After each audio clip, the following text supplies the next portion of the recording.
할렐루야, 반갑습니다.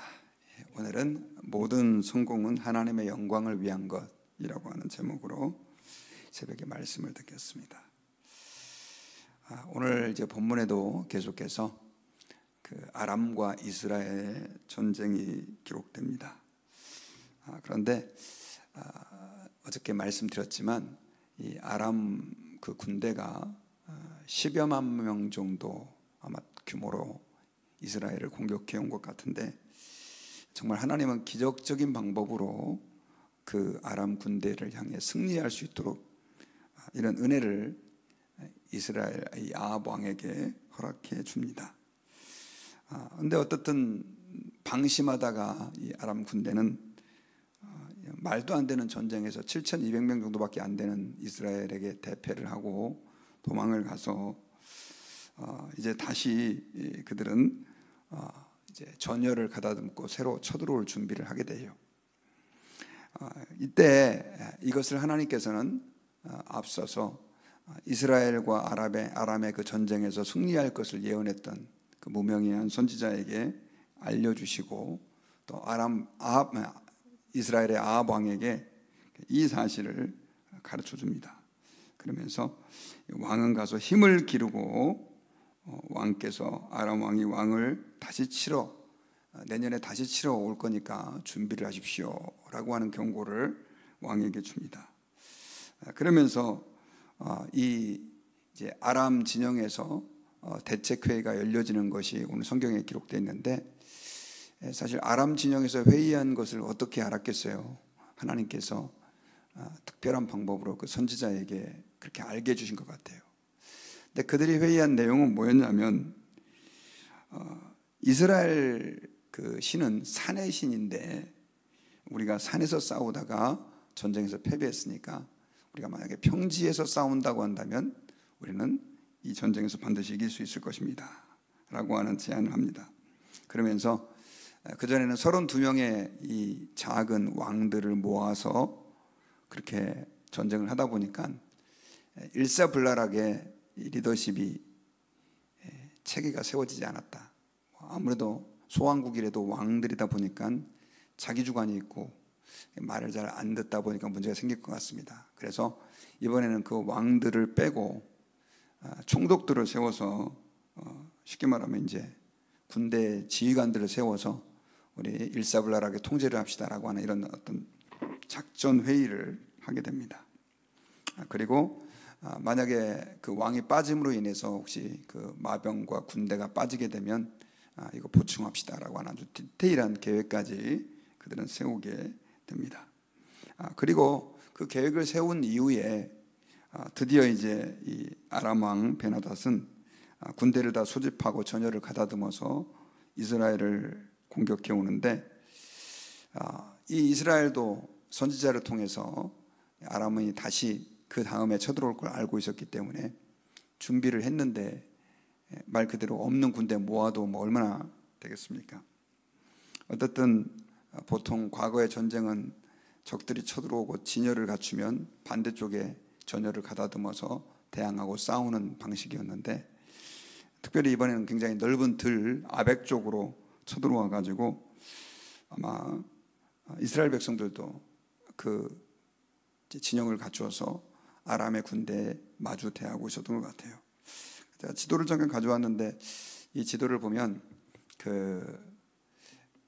오른쪽 위쪽이 지금 그 아벡 쪽입니다. 그래서 북쪽에 아람에 있는 그 군대가 남쪽에 있는 그 왼쪽 아래쪽에 사마리아, 그리고 그 이스라엘과 베산고 중간 쪽에서 요단강 그쪽 지역에서 전쟁을 벌이는 그런 내용이 기록되어 있어요. 어쨌든 이렇게 전쟁이 진행이 되는데, 이때 이 하나님의 사람이 또 선지자가 나타나가지고 이스라엘 왕에게 지금 저 아람 사람들은 지난번 전쟁에서 이스라엘 그 하나님이 산의 신이라 우리가 졌다고 그러는데, 만약에 들에서 싸우면 이길 것이라고 말한다. 그 내용을 얘기하면서 그러나 내가 저들을 오늘 다 너희를 내 손에다가 다 이스라엘 손에다가 다 넘기겠다. 저 아람 많은 군대들을 이스라엘 너희에게 넘기겠다라고 하는 예언을 선지자에게 해줍니다.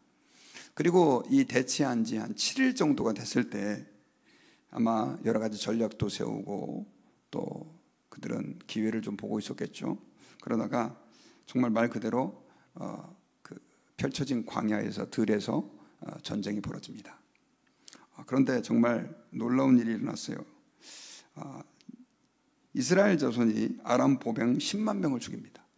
근데 여기서의 이 인구의 규모가 어느 정도밖에 안 됐느냐면 그 27절에 보면 이스라엘 자손은 두 무리의 적은 염소떼 같고 아람 사람은 그 땅에 가득했다 이렇게 표현을 해요. 두 무리의 적은 염소떼 같은 그 이스라엘 백성들이 그 아람의 어마어마한 군대를, 특별히 10만 명이나 넘는 그 군대를 쳐서 이기게 됩니다. 그리고 그 아람의 군대는 이제 도망하여 아까 제가 지도에서 말씀드렸죠. 약간 북쪽에 있는 그 아벡성으로 도망을 가게 되는데 또 놀라운 것은 그곳에서 성벽이 무너져 가지고 도망갔던 나머지 2만 7천 명이 죽임을 당합니다. 그러니까 적어도 12만 7천 명이 죽은 거죠. 그 외에도 뭐 더 군대가 있었을 거니까 어느 정도 규모였는지를 우리는 상상해 볼 수 있습니다. 그리고 결국 그 아람의 왕 베나닷은 그 아벡의 그 골방으로, 성의 어떤 골방, 그 은신처 같은 곳으로 숨어서 그렇게 들어가게 됩니다. 나중에는 이제 어쨌든 이렇게 해서 베나닷과 다시 아합이 서로 동맹을 맺게 되는 어떤 관계로 이어지게 되는데, 우리가 오늘 본문을 통해서 한 가지 좀 또 기도 제목으로 이 새벽에 삼기를 원하는 것은 하나님께서 이 전쟁에서 이기게 해주셨던 이 과정들을 우리가 계속해서 지금 보고 있습니다. 제가 지난번에 한 3일 전에도 그런 말씀드렸고 어제도 말씀드렸는데, 궁극적으로 하나님께서 이 전쟁에서 승리하게 해주신 것은 아합 왕으로 하여금 회개하라고 하는 메시지를 주신 것입니다. 그리고 어떻든 징벌을 했다가 은혜를 베풀어줬다 이러면서 아합 왕이 회개하고 하나님께 돌아오기를 바라셨던 것이죠. 그런데 또 한 가지 더 중요한 이유가 있습니다. 그것은 땅에 떨어진 하나님의 그 영광과 이름을 하나님께서는 자신이 참 하나님인 것을 드러내고자 했다라고 하는 거예요. 우리 오늘 본문 28절에 보면 하나님께서는 이 전쟁의 목적을 이렇게 얘기를 합니다. 그때 하나님의 사람이 이스라엘 왕에게 나와 말하여 이르되 여호와의 말씀에 아람 사람이 말하기를 여호와는 산의 신이요 골짜기의 신은 아니라 하는도다. 그러므로 내가 이 큰 군대를 다 내 손에 넘기리니 너희는 내가 여호와인 줄을 알리라 하셨나이다 아니라. 자, 여기서 하나님께서 그 큰 군대를 이 이스라엘에게 넘긴 이유가 그 이스라엘 백성들이 하나님이 여호와인 줄을 알게 하기 위해서다. 자, 갈멜산에서도요, 이 엘리야가 바알과 아세라의 선지자를 만나서 그렇게 대결을 벌일 때 하나님께서 의도하셨던 그 기적의 이유가 뭐냐면 바로 이스라엘 백성들로 하여금 하나님이 여호와인 줄을 알게 하기 위해서다, 이런 표현을 사용하죠. 자, 이스라엘 백성들이 하나님의 이름을 몰랐을까요? 그건 아니죠. 하나님의 이름은 알고 있었어요. 그런데 그들이 살아계신 하나님을 말 그대로 어떤 이방신들 믿는 것처럼 능력에 제한되어 있는 한 어떤 그런 작은 신 정도로밖에 생각을 하지 못한 겁니다. 그래서 하나님은 지금 이런 과정들을 통해서 하나님이 온 세상에 참된 신이고 능력의 하나님이다라고 하는 것을 드러내기 위해서 하나님께서는 이 일을 진행하고 계획하신다라고 하는 것을 보여주고 있는 것이죠. 여러분, 하나님께서 결국 이 아합 왕에게 어떻게 말하면 말도 안 되는 전쟁, 더더군다나 한번 생각해 보세요. 그 산에서 전쟁을 한다고 한다면은 말 그대로 좀 지형적인 그 유리함이 있잖아요. 그래서 이렇게 많은 군대를 가지고도 쉽게 공략하기가 공략하기가 쉽지 않습니다. 그래서 우리나라도 예전에 그 임진왜란 일어날 때 굉장히 적은 수를 가지고도 뭐 10배 이상의 그 군대를 막아낼 수 있었던 게 사실은 산지와 또 성 이런 것들을 이용해서 결국 그렇게 방어할 수 있었다고 해요. 그런데 평지에서 전쟁할 때는 이게 숫자가 거의 절대적입니다. 거의 근데 그 이스라엘 백성의 그 군대가 얼마만큼 그 아람 군대와 싸웠는지 성경에 이번에 2차 전쟁에서는 정확한 숫자가 기록되어 있지 않지만 많아야 7,000명, 지난번에도 7,000명이었으니까 기껏해서 많이 모았다고 해도 10,000명 안 될 것 같아요. 그런데 적어도 10만 명이 넘는 그 아람 군대와 평지에서 전쟁을 했는데 여기서 이긴다라고 하는 것은 전술적으로 산술적으로 말이 안 되는 거죠. 하나님께서 역사하셨다라고 볼 수밖에 없습니다. 그리고 남은 사람들이 아벡에 도망갔는데 성이 무너져갖고 또 27,000명이 또 거기서 죽습니다. 한번 생각해 보세요. 27,000명이 도대체 성이 어떤 규모인지 잘 모르겠지만 요즘 여러분 인구 숫자와 사실 예전의 인구 숫자를 이렇게 비교하면 안 됩니다. 사실 예전의 10만 명 규모와 요즘 10만 명 규모는 비교할 수 없을 만큼 많은 규모예요. 근데 27,000명이 성읍에서 성이 무너져 죽었다. 정말 하나님의 특별한 섭리라고 볼 수밖에 없는 거죠. 근데 그렇게 하신 이유가 뭐냐? 사람들로 하여금 하나님이 참 하나님 되심을, 그분이 여호와 하나님 되심을 하나님께서는 나타내시기 위해서다라고 하는 것이죠. 이스라엘 백성들은 하나님을 믿고 있었지만 그들은 하나님의 전능하심과 또 하나님을 철저하게 하나님만 의지하는 그런 믿음을 가지지 못했기 때문에 결국 바알도 함께 믿고 기왕이면 한 신을 믿는 것보다는 여러 신을 믿는 게 좀 도움이 되겠지라고 생각을 했던 것 같습니다. 그러나 여러분, 저와 여러분들은 하나님 앞에서 꼭 기억하고 또 믿어야 되는 것은 뭐냐면 우리 하나님만이 참 신이고 하나님을 믿는다라고 하는 것은 그저 내 신앙의 한 옵션으로 그 하나님을 믿는 게 아니라 하나님이 나의 모든 생사 화복을 책임져 주시는 그런 능력의 하나님이다라고 하는 것을 인정하고 고백하는 것입니다. 실제로 우리 삶에서 하나님은 내 직장의 책임자요, 또 하나님은 우리 가정에 있어서 자녀들의 책임자요, 우리 가정의 책임자라고 하는 것을 믿는 거죠. 그리고 좀 죄송하지만 교회 안에서도 우리가 하나님을 믿지 못할 때가 너무 많습니다.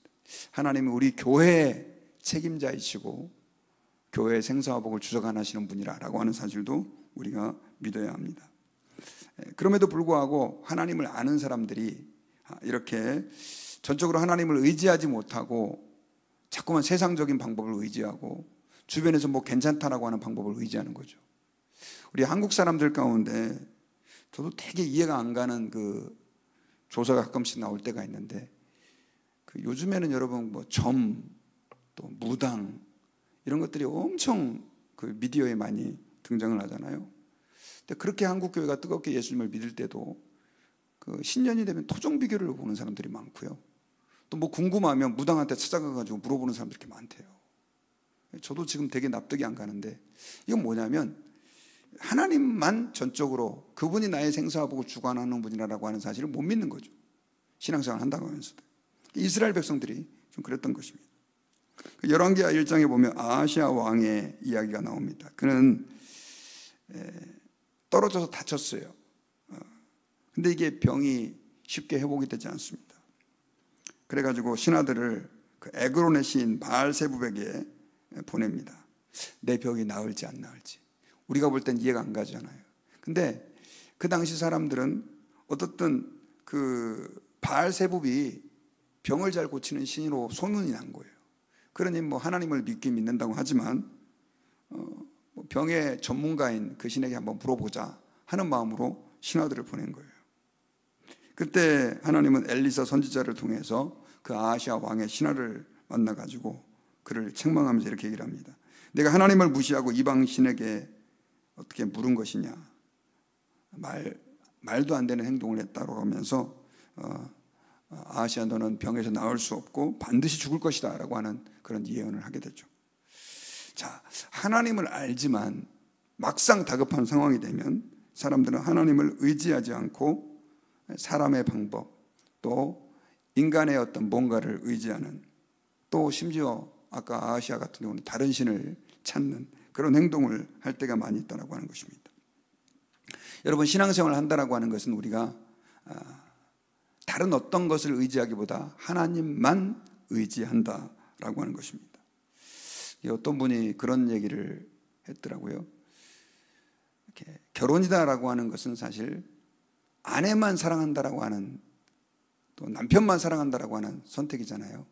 내가 모든 여자들을 다 사랑하지만 당신을 조금 더 사랑합니다. 이렇게 되면 곤란한 거잖아요.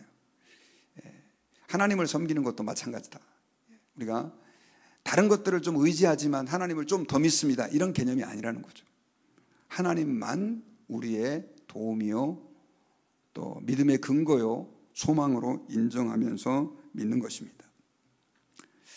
특별히 여러분, 오늘 본문을 통해서 하나님께서는 그 아합 왕에게 정말 이스라엘 백성들에게 확실하게 가르치고 싶었던 것이 뭐냐면, 오직 참신은 하나님밖에 없다. 내가 다른 신보다 조금 더 나은 신이 아니라, 또 니들의 필요를 어떤 부분에서 채워주는 것이 아니라 모든 생사와 복의 주관자임을 하나님께서는 드러내기를 원하셨던 것입니다. 우리가 예수님을 믿는 것도 마찬가지입니다. 사실 예수님은 이렇게 말씀하셨어요. 내가 곧 길이요 진리요 생명이니 나로 말미암지 않고는 아버지께로 올 자가 없느니라. 요즘 그 자유주의 신학이라든가 또 다원주의 이런 어떤 사상에서는 뭘 얘기하냐면요, 뭐로 가든지 하나님만 믿으면 된다.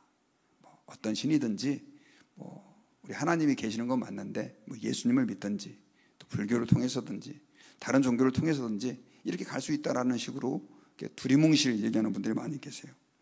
그런데 여러분, 그렇지 않습니다. 요한복음 14장 6절에서는 예수님 외에는 우리가 하나님께로 갈 수 있는 길이 없습니다. 그러므로 여러분, 우리가 하나님 앞에서 예수 그리스도를 믿고 우리 하나님을 섬긴다라고 하는 것은 그런 관점에서 다른 것들을 아예 의지할 생각 자체를 포기하는 것입니다. 오직 예수님만이 우리의 중보자이시고 하나님만이 우리의 도움이시다라고 하는 것을 우리가 기억하고, 다급한 상황이 생기잖아요. 또 문제가 생기고 어려움이 생길 때 우리는 정말 하나님만 간절하게 의지하고 바라고 믿는 믿음의 고백이 필요해요. 사람을 의지했다가 또 어떤 다른 거 뭔가 도움이 될 만한 걸 의지했다가 하다 안 되니까 그냥 할 수 없이 그럼 하나님이라도 한번 찾아볼까? 이런 식으로 신앙생활하는 게 아니라 정말로 주님만이 저의 유일한 도움입니다라고 고백하고 그 하나님을 우리 삶의 도움으로 인정하며 나아가는 것입니다. 히브리서 4장 15절에서는 그래서 이렇게 얘기를 하고 있어요. 우리에게 있는 대제사장은 우리의 연약함을 동정하지 못하실 뿐이 아니요 모든 일에 우리와 한결같이 시험을 받으신 이로되 죄는 없으시니라. 그러므로 우리는 긍휼하심을 받고 때를 따라 돕는 은혜를 얻기 위하여 은혜의 보좌 앞에 담대히 나아갈 것이니라. 우리를 도우시는 그분, 또 우리를 주관하시는 그분께 우리는 담대하게 나아가서 그 주님만으로 우리의 소망을 삼고 위로를 삼는 그런 은혜가 있어야 될 줄 믿습니다. 자, 저는 이제 말씀의 결론을 맺겠습니다. 오늘 본문에서 하나님께서 그 10여만 명이 넘는 그 아람 군대, 거기에 정말 말 그대로 염소 두 떼와 같은 밖에 안 되는 이스라엘 그 군대와의 그 전쟁에서 하나님께서 승리하게 하신 이유는 하나님의 영광을 주님께서는 드러내고 그 이스라엘 사람들로 하여금 또 아람 사람들로 하여금 하나님만이 여호와인 것을 알리시기 위해서다라고 말씀을 했습니다. 하나님의 영광을 주님은 나타내기를 원하셨던 것이죠. 오늘날도 우리의 삶 가운데 신앙생활할 때 저와 여러분들이 꼭 기억해야 될 것은요, 우리가 그 하나님의 영광 되심, 또 하나님의 하나님 되심을 우리가 믿고 인정하는 삶이 너무 중요하다는 것이죠. 그래서 혹시 오늘 우리가 내 삶에 내가 하나님 말고 더 의지하는 것은 없는가? 물질을 의지하거나 사람을 의지하거나 내 자녀들을 더 의지하거나 혹은 부모님을 더 의지하거나 뭔가 하나님이 아닌 다른 것들을 의지하고 있다고 한다면 그것은 하나님이 기뻐하지 않는 우상숭배라는 것이죠. 그래서 하나님 앞에 내려놓으시고, 특별히 오늘 이제 저녁부터 우리가 부흥회가 시작이 됩니다. 그래서 이 부흥회를 통해서 우리가 정말 하나님의 영광이 우리 삶 가운데서 온전히 경험되어지고 또 우리 모든 성도들에게 아름답게 선포되어지는 그런 복된 기회가 될 수 있도록 여러분들 기도